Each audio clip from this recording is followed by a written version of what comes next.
ప్రజాపాలన చేస్తామని, ముఖ్యంగా తెలంగాణ ఉద్యమకారుల్ని మేము గౌరవిస్తామని వాళ్ళందరికీ మేము ఎన్నికల మేనిఫెస్టోలో ఈ వాగ్దానాలు చేస్తున్నామని 250 గజాల ఇంటి స్థలము, 25,000 రూపాయల పెన్షను, వాళ్లకు ఒక హెల్త్ కార్డు లేదా వాళ్ళకు ఒక గౌరవప్రదమైనటువంటి గుర్తింపు ఇస్తామని వాళ్ళ ప్రభుత్వం చెప్పింది. కానీ 2 సంవత్సరాల కాలం గడిచిపోయింది. ఇవాళకి కూడా ఇంకా తెలంగాణ ఉద్యమకారులు ఎవరు వాళ్ళని గుర్తింపు చేసేటువంటి ప్రక్రియని ప్రారంభించలేదు. కానీ ఈ మధ్యనే మంత్రి పొన్నం ప్రభాకర్ గారు మా రాష్ట్ర ప్రభుత్వం వీటిని మేము టేకప్ చేస్తున్నామనే మాట చెప్పారు. సంతోషము. మీరు ఏళ్లకు గడపకండి.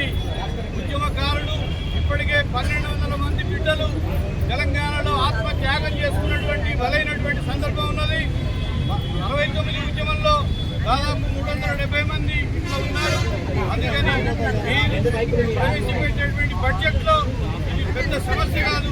తక్షణము ఈ కమిషన్ వేయడము, దీనికి సంబంధించినటువంటి విషయాలు చెప్తూ ఇంకొక విషయాన్ని చెప్పదలుచుకున్నాము. మీరు 6 గ్యారంటీలు ఇచ్చారు. 7వ గ్యారంటీ ప్రజాస్వామిక పాలన అన్నారు. ఖమ్మం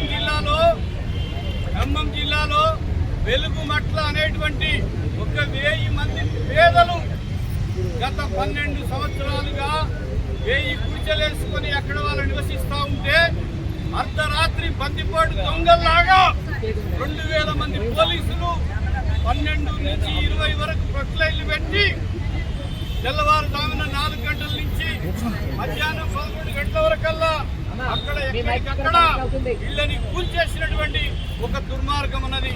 అయ్యా రేవంత్ రెడ్డి గారు, మేము మీకు చెప్పదలుచుకున్నాం, పేదవాడి జోలికి వెళ్ళకండి, పేదవాళ్ల ఇళ్లను కూల్చేయకండి. పేదవాళ్ళు నిత్యం కష్టపడి వాళ్ళ జీవితంలో ఒక ఇల్లు కట్టుకుంటే మీరు ఇవ్వలేదు, మీకంటే ముందున్న ప్రభుత్వం ఇవ్వలేదు. వాళ్ళు సొంత శక్తి మీద ఆధారపడి పాచి పని చేసుకోనో లేకపోతే కూలి పని చేసుకోనో నాటేయబోయో కూలి పని చేసుకోనో వాళ్ళు ఖమ్మంలో వెలుగుమట్ల అనేటువంటి ప్రాంతంలో కలెక్టరేట్ సమీపంలో, అప్పుడు కలెక్టరేట్ లేదు, అదొక కుట్ర. ఆ చదువు చేసుకుని వాళ్ళు ఇల్లేసుకుంటే బందిపోటు దొంగలాగా 2,000 మంది పోలీసుల సమక్షంలో ఆ గుడిసెలన్నీ కూడా కూలగొట్టి ఆ